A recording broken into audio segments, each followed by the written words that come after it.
ئێمە بە هەموو توانامانەوە پشت و پشتیوانیان ئەەکەین بۆ لەبەر ئەوەی کێشەکەیان بە حەق ئەزانین بەڕەوا ئەزانین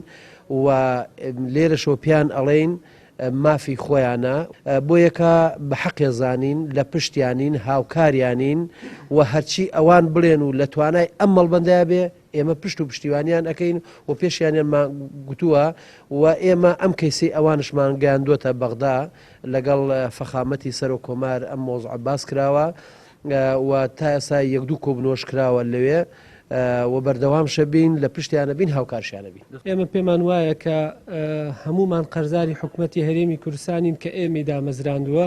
بەڵام حکوومەتی هەرێمی کوردستان دەیان جار قەرزاری کەرکووک و کەرکوچەکانە لەبەرەوەی لە هەموو بستێکی شاری کەرکووکە خوێن ڕشاوە، هەموو ئەو قوربانی و خەباتەی کراوە بۆ کەرکووک بووە، بۆیە پێمان وایە ئەبێ لایەکی زیاتر لە کەرکوچەکان بکەنەوە ئەم کێشە و گرفتەی کەرکووک بە هەردوو لا بە هەرێم و بەغدا چارەسەرەکرێ. ئێمە هەنگاوی داهاتوومان وەکو کاک محەممەدیش باسی کرد کۆمەڵێ پرۆژەی حازرمان ئامادە کردووە، سەردانی نەتەوە یەکگرتووەکان بکەین، سەردانی سلێمانی لەگەڵ پەرلەمانتاران، سەردانی هەولێر، سەردانی لایەنە سیاسەکانی ترکە ماوە، چکە ئێمە هەروەکو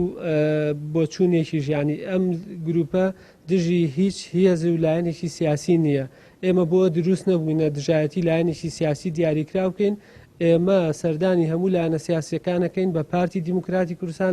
لە هەولێر و لەگەڵ ئەو باڵێن سەردانی بەغدا لە هەر شوێنێک